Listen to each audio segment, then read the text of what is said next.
Before I tell you what happened, the morning my son and his wife sat across from me with their carefully practiced expressions of concern. Let me tell you what happened after. By the time my daughter-in-law reached for her phone to call her mother and celebrate, there was nothing left to celebrate. The account they had been quietly dismantling was already frozen. The attorney was already in the driveway, and they had no idea that the man they had spent 14 months treating like a dying houseplant had spent 31 years building cases that sent people to prison. They forgot what I used to do for a living. I spent 3 decades as a forensic auditor for the state of Georgia Attorney General's office. I have never lost a case. I was not about to start with my own son. The summer Dottie passed, I lost the ability to sleep past 4 o'clock in the morning. That's when the house goes quiet in a particular way, a way that has a shape and a weight to it that I never noticed when she was alive. For 41 years, the sound of her breathing was the background noise of every night. When it stopped, I became aware of every creak, every tick of the radiator, every car that rolled too slowly past the window at 3 a.m. Dottie would have laughed at me. She would have told me to make myself some warm milk and stop being dramatic. I never did figure out how to make the warm milk the right way. She had a method I never bothered to learn because I always assumed she would be there to make it. I have a house in Savannah that we bought together in 1987 when the neighborhood was not yet fashionable, and the price reflected that.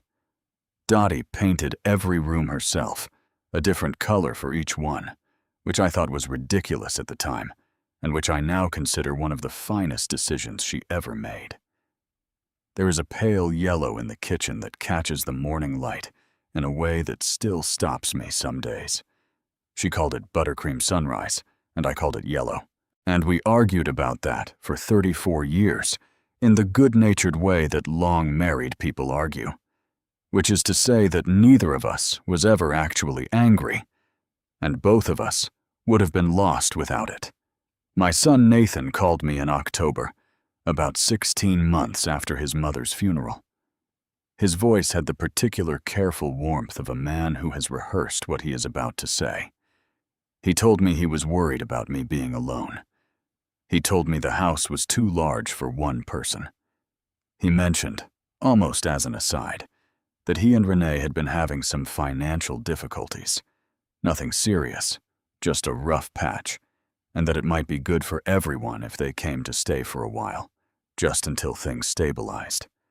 I said yes, because he was my son, and because the house was, in fact, very quiet, and because I thought that having people in it again might soften the particular silence that had settled into every room since Dottie left.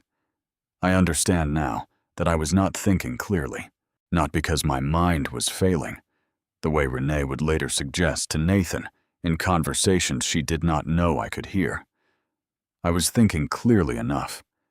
I was simply thinking with grief instead of professional habit, and grief, in my experience, is the single most effective tool for making an intelligent person behave like a fool. They arrived on a Saturday with 2 cars packed to the roof lines. Renee walked through the front door and immediately began assessing the layout in the way a general surveys terrain before deciding where to place artillery. She complimented the kitchen and the spare bedroom, but her eyes moved with a calculating precision that I registered and filed away without comment. Nathan carried boxes with the shuffling energy of a man performing enthusiasm he does not feel.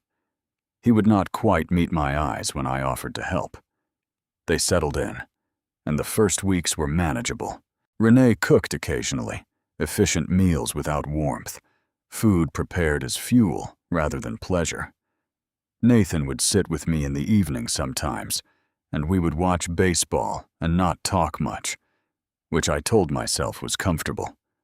Looking back, it was not comfortable. It was Nathan sitting with the low, humming anxiety of a man waiting for something to happen. The first indication arrived 3 months after they moved in. I received an alert on my phone from my brokerage firm. the kind of automated notification I have set for any significant activity on my accounts. The alert informed me that a request had been submitted to update the account contact information. I had not submitted such a request. I called the brokerage the following morning and was told that someone using my account number had attempted through the online portal to add a secondary contact with authorization to receive statements. The attempt had been flagged by their security system and not completed. The secondary contact's email address, which the representative read to me, was one I recognized immediately. It belonged to my daughter-in-law. I thanked the representative, asked her to note the incident, and changed my password and security questions before I poured my first cup of coffee. Then I sat at the kitchen table in Dottie's yellow room and thought for a long time. I did not confront Nathan. I did not mention it to Renee. I opened my laptop and began the kind of quiet, methodical review that I had been performing professionally since before my son was born. The first thing you learn in forensic audit work is that an anomaly is never isolated. You pull one thread and find that it connects to another and then another until you are holding the edge of something that has been woven together over months or years with considerable care. The brokerage attempt was a thread. I began pulling. I started with the most basic review.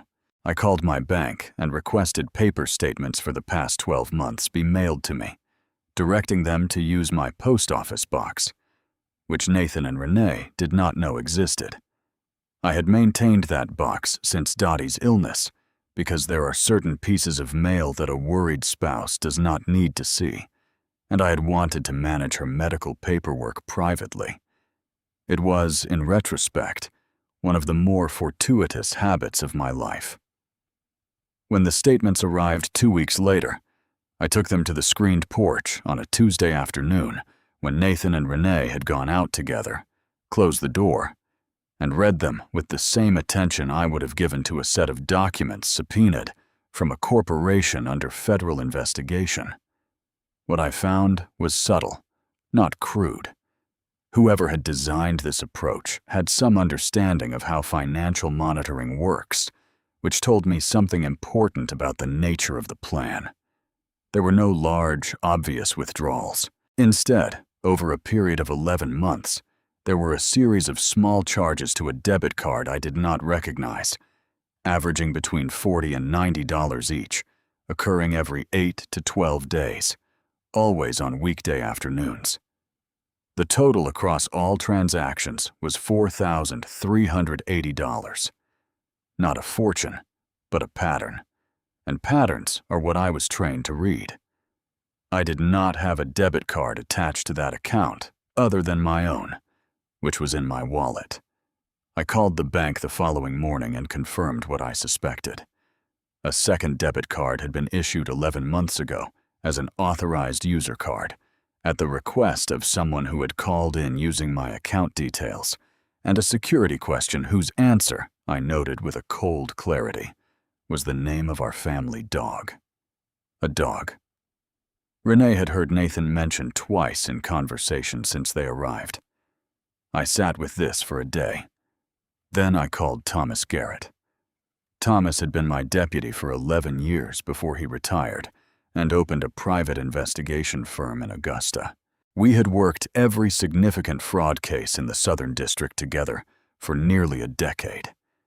He was the most methodical man I had ever met, which is saying something given my profession. When I called him and explained what I had found, he was quiet for a moment in the way Thomas is quiet when he is assembling information into a sequence. Then he said, "Walter, they're not done." "I know," I said. "Do you want to stop them, or do you want to finish them?" I told him I wanted to finish them. He drove to Savannah 2 days later, arriving while Nathan and Renee were at what they described as a job interview. Though Renee's job interviews had been occurring with mysterious frequency for months without any apparent results. Thomas and I sat on the porch and I showed him everything I had collected. The statements, the brokerage alert, the debit card documentation. He reviewed each item with his reading glasses on the end of his nose and said nothing until he had looked at everything. "There's more," he said when he finished. "This is preparation. You're looking at the groundwork. The main event is still coming." "Tell me what to do," I said. "First, you make a copy of everything and I take it to my firm. Second, you call Russell." Russell Okafor was an attorney I had worked with professionally for 20 years. He had the distinction of being both one of the finest estate and elder law attorneys in the state of Georgia, and the kind of man who took a personal interest in what he called the protection of people who've earned their peace. I had testified as an expert witness in 3 cases he had tried. I trusted him with my life. As it turned out, that was not hyperbolic. Russell answered my call on the second ring. When I finished explaining the situation, he was quiet for a moment in a different way than Thomas had been quiet. The way a person is quiet when they are actively restraining their anger. He said, "Walter, I want you to do something for me. I want you to do nothing. Nothing obvious. I'm going to have my paralegal run a search on your name in the county court system." "Why?" I asked. "Because people who are planning what it sounds like they're planning sometimes file preliminary paperwork before the subject has any idea. A guardianship petition, a competency evaluation request. These things get filed quietly. I've seen it before." He called me back the following afternoon. His voice was flat in the way professional people's voices go flat when they are delivering information that outrages them. "There's a filing, Walter," he said. "It was submitted 6 weeks ago. A petition for limited guardianship of a vulnerable adult. The petitioners are listed as Nathan Briggs and Renee Briggs. The filing alleges cognitive decline, difficulty managing financial affairs, and social isolation. There's an attached affidavit from a psychologist I've never heard of, who claims to have conducted a phone-based evaluation." I set my coffee cup down on the table. I looked at the wall of Dottie's yellow kitchen.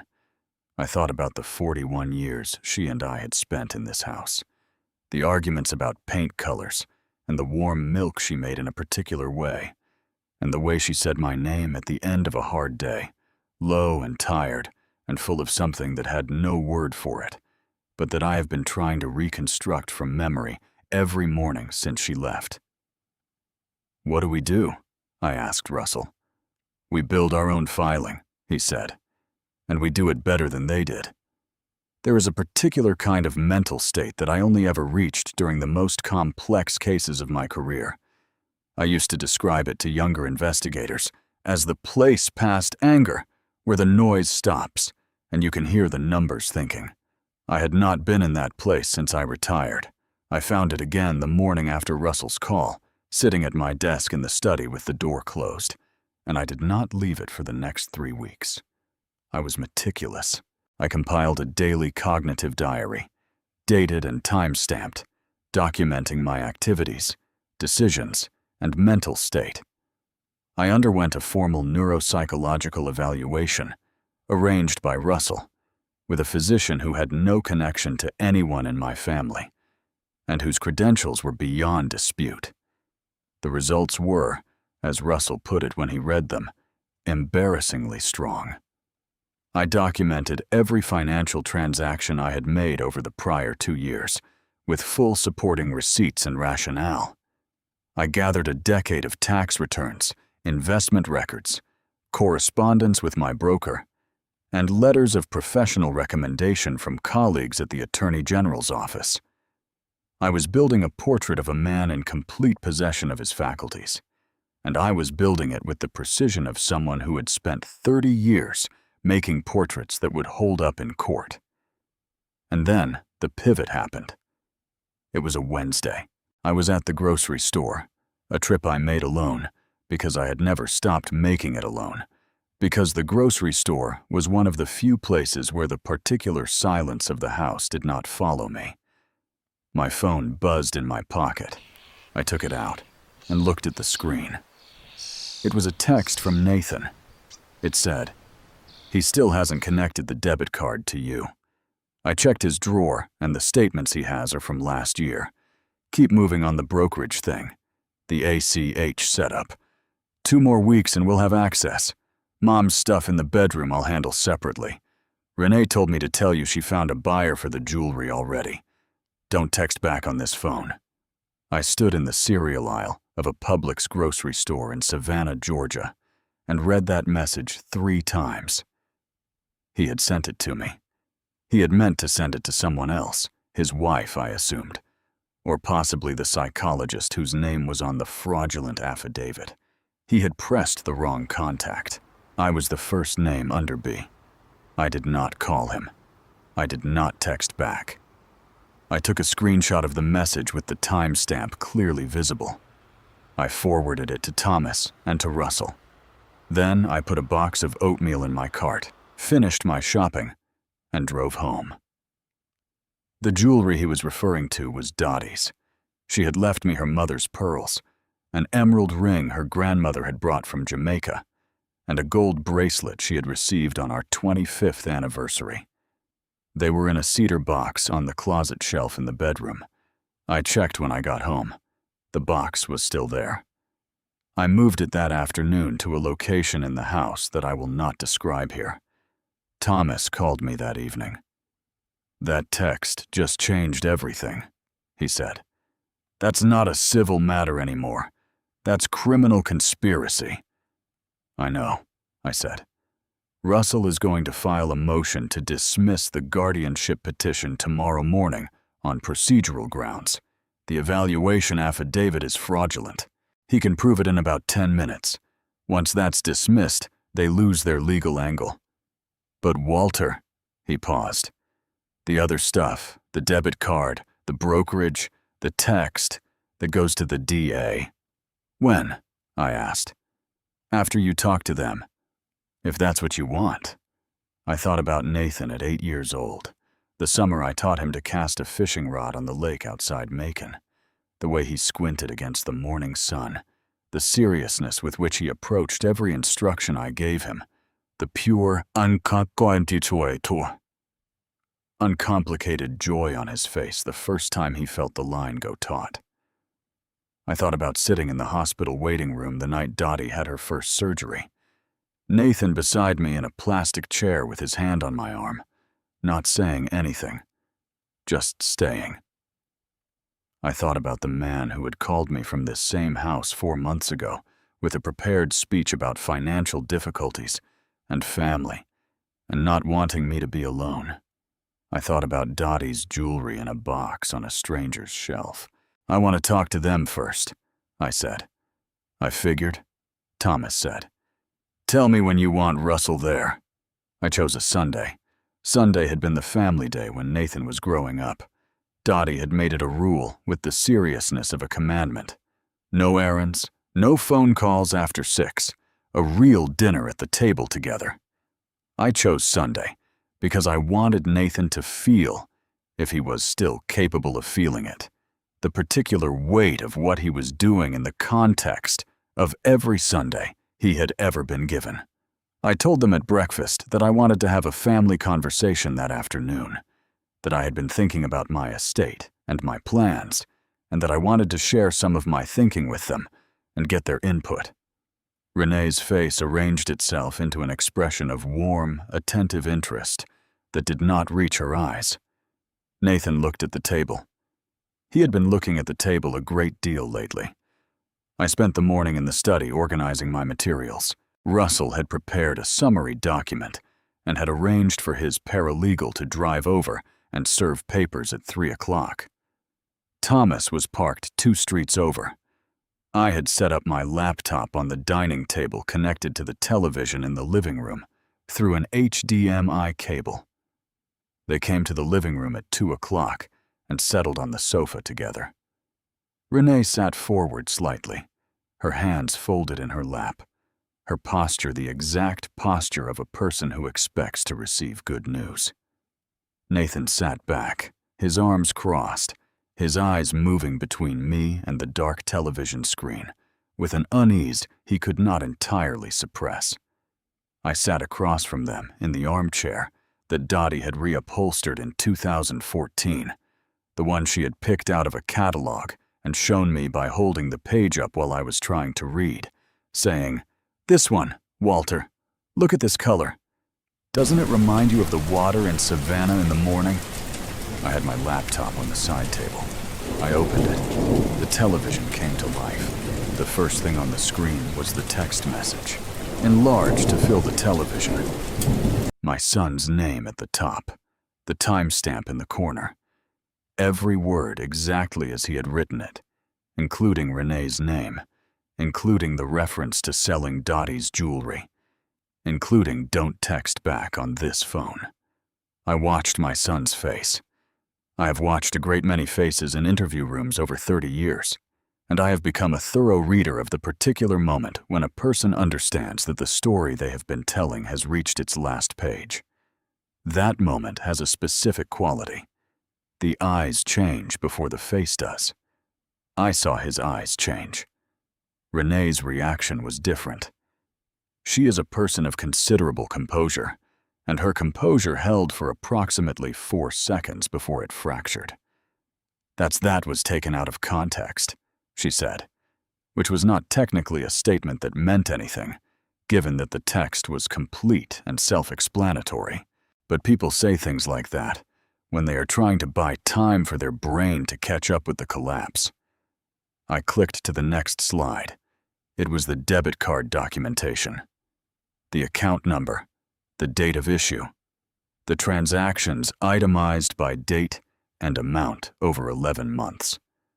$40 here, 72 there, 68, 55, 81. Below the itemized list was a total $4,380. At the bottom, in simple black font, was the name listed as the authorized user, Renee's name. Nathan made a sound, not a word, just a sound, low and involuntary, the sound of a person sustaining an impact. I clicked again. The brokerage alert, the account change request, the email address that had been provided as the secondary contact. I clicked again. The county court filing, the petition for guardianship, the first 2 pages displayed in full, the names of the petitioners in clear print, Nathan's name first, Renee's name second, the date of filing, which was 6 weeks before Nathan had taken any action that would have given him reasonable grounds to allege cognitive concern. Not that any such grounds existed. Not that any such grounds would have existed. I clicked again. This was the document I had requested Russell prepare last. It was a single page with a header from Russell's firm and a 2-paragraph summary of the neuropsychological evaluation I had undergone. At the bottom was the evaluating physician's assessment in plain language. He had written that the subject demonstrated cognitive performance in the 93rd percentile for his age group, and that there was no clinical evidence of any impairment that would warrant diminished legal autonomy. The room was very quiet. Renee stood up.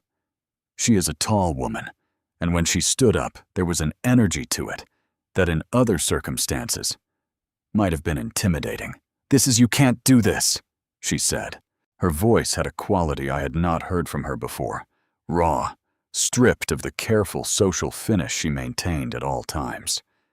"This is our family. You don't bring lawyers into your family." I looked at her.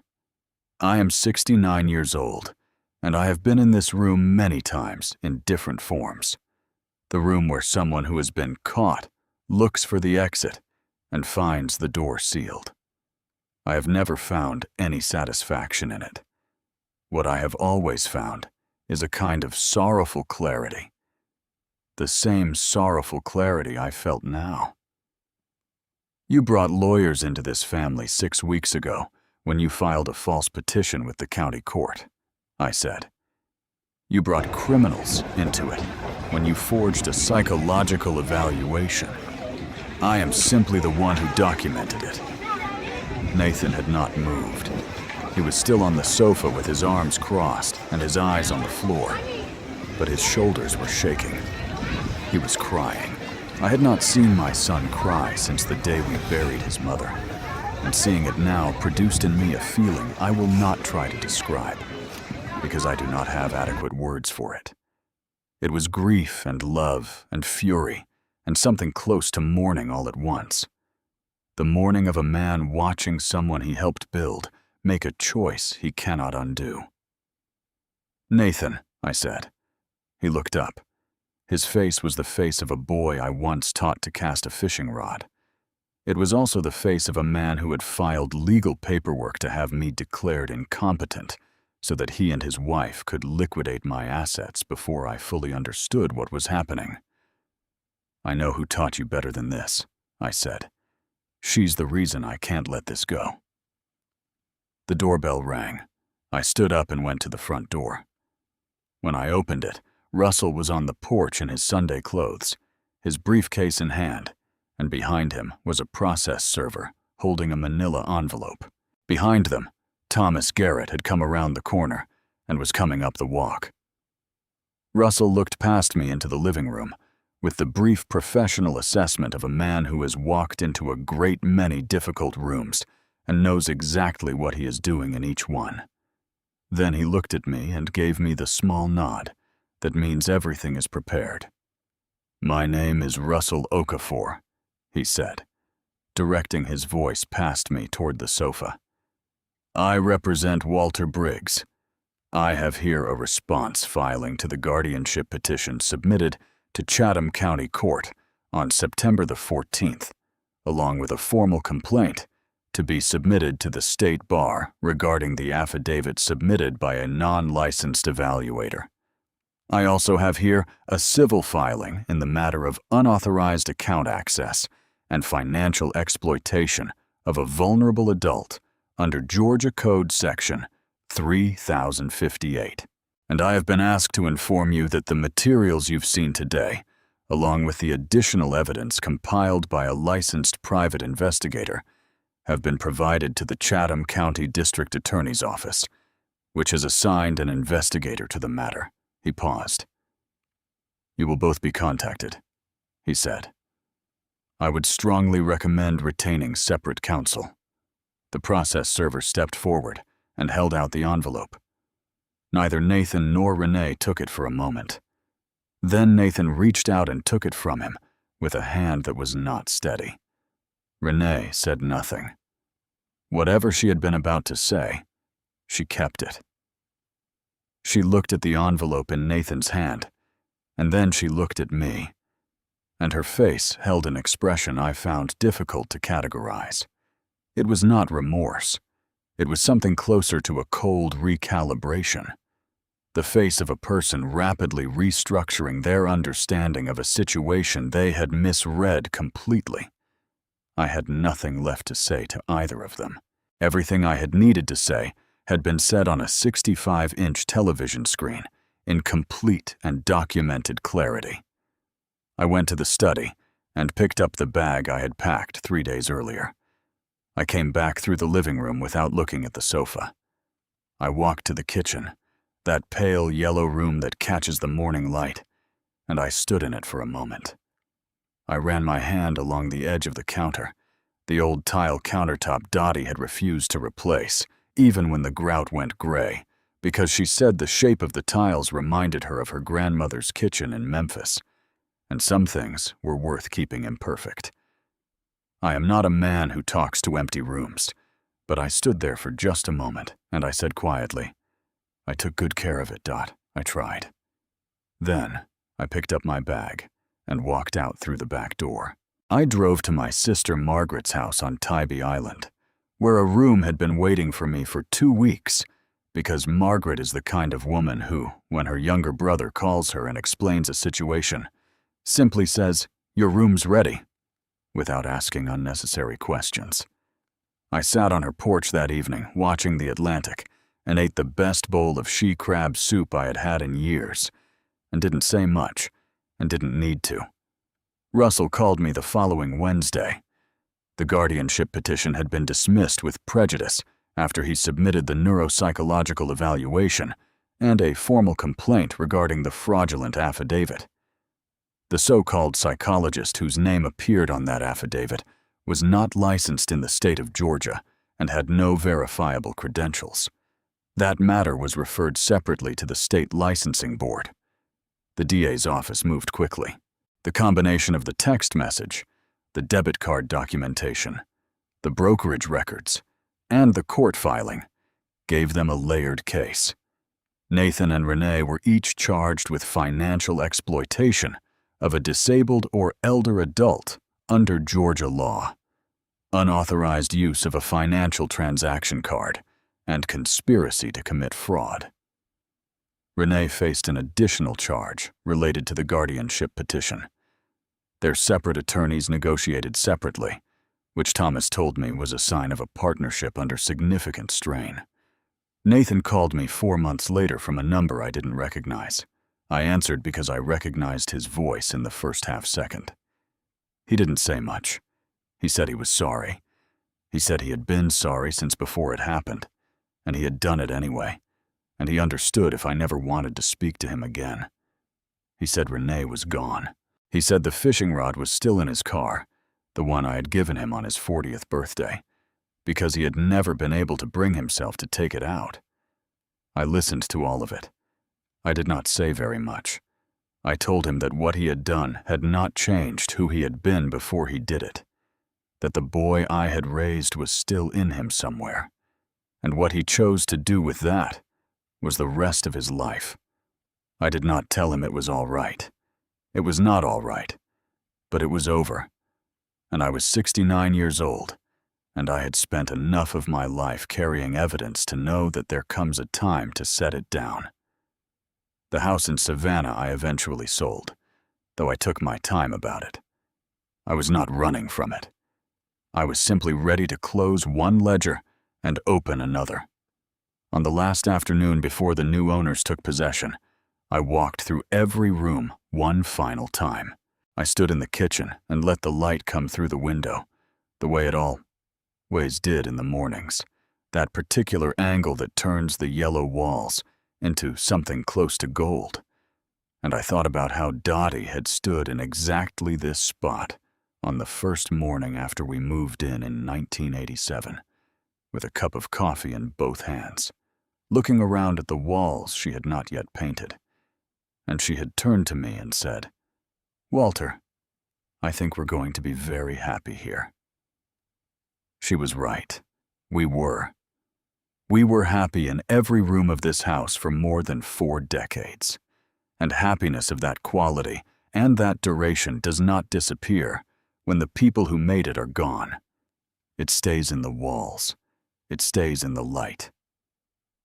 I have an apartment now in a building 3 blocks from the river, small and orderly and entirely mine.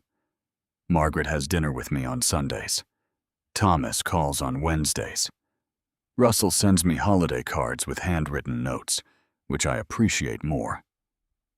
More he knows. I have taken up fly fishing again for the first time since my early 40s, badly and contentedly, the way a person does something purely for the doing of it. And sometimes, very early in the morning when the apartment is quiet and the light is just beginning to come, I make myself a cup of warm milk. I haven't quite gotten the method right. I never will. But I keep trying because some habits are worth keeping even when the person who perfected them is gone, because the attempt itself is a kind of conversation. Because the quiet of 4 o'clock in the morning is not empty. It is the space where everything you built together continues to exist, patient and intact, waiting to be remembered. Before you leave, I want you to hear this. There is nothing about age that makes you smaller. There is nothing about grief that makes you weak. The people who underestimate the quiet ones are always making the same mistake. They see stillness, and they call it surrender. They see patience, and they call it confusion. They look at a man sitting in an armchair reading a book, and they see a problem to be solved rather than a person who is simply waiting for the right moment. 31 years of my career were built on the discipline of the right moment. You do not rush an audit. You do not announce an investigation before the evidence is complete. You gather, you verify, you document, and then you present. You present everything at once, calmly and completely. And you let the truth do what it was always going to do. And then you stand up, pick up your bag, and walk out into the morning because the morning still belongs to you. It always did. If this story found you when you needed it, share it with someone who needs it too, and leave a comment below. I read every one of them.